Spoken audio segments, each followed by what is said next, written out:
रात के बज चुके हैं 8 और हम सभी लोग निकल पड़े हैं अमाओं की तरफ। अब कहीं भी जाने में एक डर जैसा बैठ गया है। और देख सकते हैं सड़कों पर कितने जानवर लेटे हुए हैं। ये तो दिखाई दे रहे हैं लाल कलर के, काले वाले एकदम सामने आ रहे हैं, पता ही नहीं चल रहा है। राधे राधे, सभी को प्यार पहला नमस्कार। तो कैसे हैं आप सभी? स्वस्थ होंगे, मस्त होंगे। मैं भी एकदम बढ़िया हूँ। तो आप सभी का फिर से मीनू पहाड़ी ब्लॉग में स्वागत है। ब्लॉग की शुरुआत कर रही हूँ। सुबह के बज चुके हैं 10 और मैं आ गई थी अपने गार्डन ही है मेरा ये, और इसमें बो रखी है चरी। तो ये देखिए बहुत बड़ी हो गई है मेरी चरी। तो बहुत ज़्यादा भूड़ हो रहा है यहाँ पे, सांप कीड़ों का भी डर लगे रहता है। तो मैंने फटाफट से काट दिया है एक पूरा घास, यहाँ से पूरा यहाँ से वो वहाँ तक काटा ये। और देवरानी को आज टाइम हुआ नहीं आने का, तो मैंने कहा काट देती हूँ, फिर वो गाड़ी लेके आएंगे और लेके जाएंगे घास को। ये घास यहाँ पे रखा हुआ है।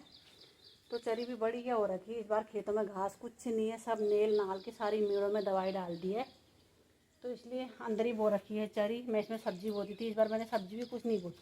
सब्ज़ी बोती इतने ज़्यादा बेल हो जाते हैं, इतना भूड़ हो जाता है अंदर, इसलिए मैंने इस बार कोई सब्ज़ी नहीं बो रखी। खाली 2-4 पेड़ उस तरफ लगा रखे हैं, मैं भी दिखाऊँगी आप लोगों को वो भी।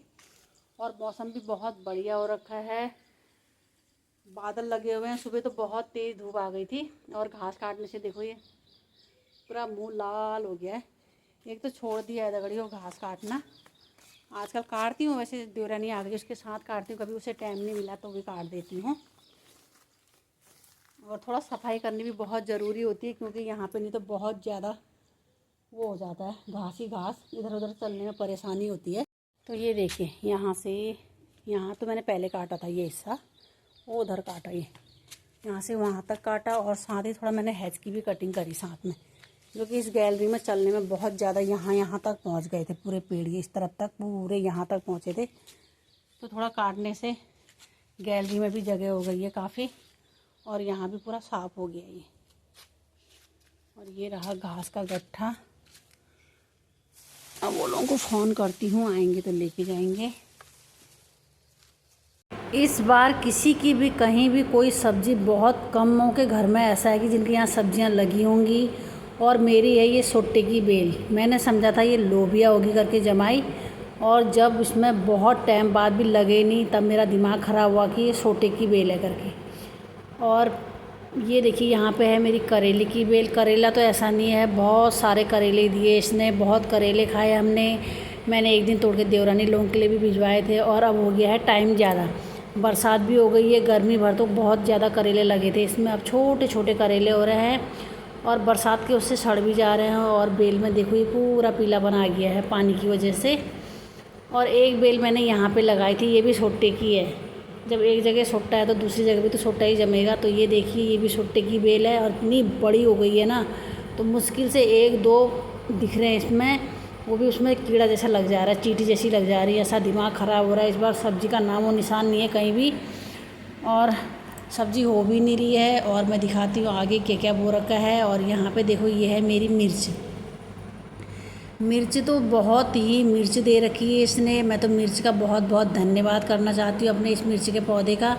इस मिर्च को कम से कम 1.5-2 साल हो गए हैं, तब से लगातार इसमें मिर्च लगती आ रही हैं। और इस बार सोचा था मैंने नहीं लगेंगी करके, तब भी ये देखिए आई गई इसमें मिर्चा। और ये रही तुरई की बेल। तुरई भी आज ही हमको इसमें तुरई देखने को मिली, तो इतनी खुशी हुई ना। ये देखिए छोटे छोटे तुरई लग रही हैं, छोटे छोटे छियाँ आई हैं इनमें, तो काफ़ी खुशी हुई। और मेरे हस्बैंड जी भी काफ़ी खुश हुए कि तुरई लगी, उनको तुरई बहुत ज़्यादा पसंद है। और ये रहा मेरा पपीता। और पपीते पिछले साल हमने बहुत ज़्यादा पपीते खाए, इसमें से बहुत बड़े बड़े हुए थे, इस बार तो छोटे हुए हैं। और यहाँ पे है मेरी नींबू का पेड़, नींबू की बेल कहने वाली थी। और ये रही ककड़ी की बेल। जब मैंने लगाए थे पौधे तो इतने प्यारे हो रहे थे, छोटे मोटे, इतने घने अच्छे। जैसे ही बढ़ते गया तो ये पूरे सूखने लग गए। और एक नई सब्ज़ी वो रखी यहाँ पे मैंने, समदनी नाम है इस सब्ज़ी का। तो आजकल हर किसी के घर में है ये समदनी। पहले तो मुझे भी ध्यान नहीं आया क्या होती है समदनी। बहुत ज़्यादा टेस्ट आ रहा है इस सब्ज़ी का भी बनाने में, थोड़ा चौलाई से हट के है ये। तो ये रही वो समदनी, हमने एक बार तोड़ के खा दी है ये, और काफ़ी स्वादिष्ट भी हो रही है। और ये देखिए मेरे खेत जहाँ पे एकदम काले हो गए हैं धान, और पूरी निलाई हो चुकी है इस बार खेतों में।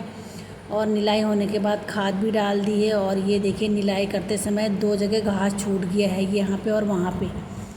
तो और इसमें आ गए हैं बालियाँ घास में। तो वो लोग भूल गए थे और इस बार पूरे मेड़ों में दवाई डाल दी है आनंद दादा ने, और बढ़िया कर रखा है दवाई डाली है। तो बहुत घास लंबी लंबी बेल खेतों तक पहुंच जाती हैं, बहुत आफत आती है निराई करने में।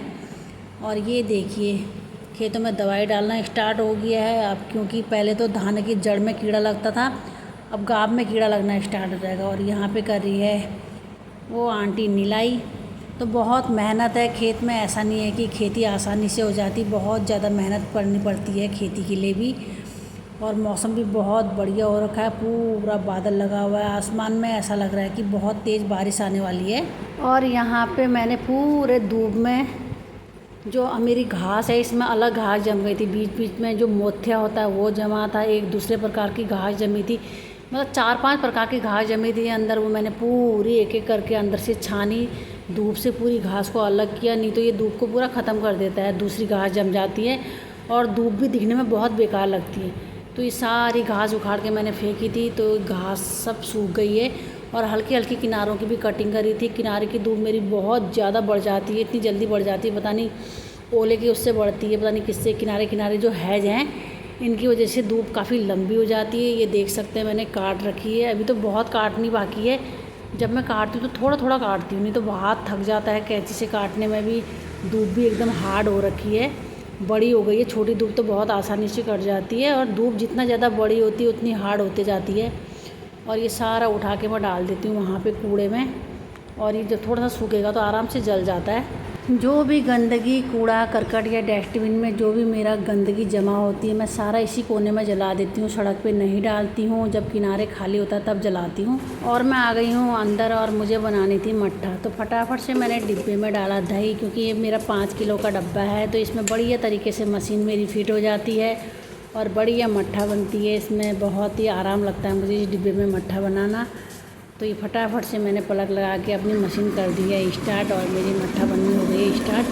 शुरू में थोड़ा पकड़ना पड़ता है, कभी कभी घूमती है मशीन, इसमें कम हो दही तो, वैसे ज़्यादा होने से तो बढ़िया आराम रहता है इसमें बनाने में। और साथ साथ ही मैंने खाना भी चढ़ा रखा था, खाना भी मेरा बन के रेडी हो चुका है। मैंने बना रखी है आज आलू और लौकी की सब्ज़ी और भात। और हस्बैंड जी पहुँच चुके हैं घर। सबसे पहले मैंने उनको खाना दिया फटाफट से।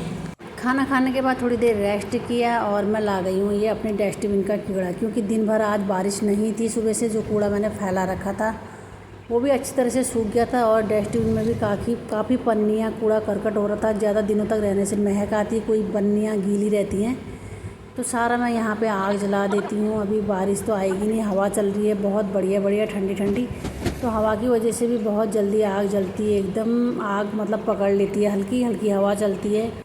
तो ये देखो बढ़िया आग जल गई है मेरी, और धीरे धीरे ये जलते रहेगा, गर्म होते रहेगा कूड़ा।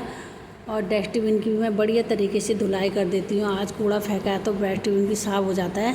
और फिर से पहुँच चुकी हूँ मैं अपने गार्डन में कैंची लेके। देख सकते हैं मैं बता रही थी आप लोगों को, किनारे की धूप मेरी बहुत ज़्यादा जल्दी बड़ी होती है, और कैंची भी आजकल बहुत अच्छी चल रही है मेरी, क्योंकि इसमें बढ़िया धार लगी हुई है और धूप भी बढ़िया तरीके से काट रही है।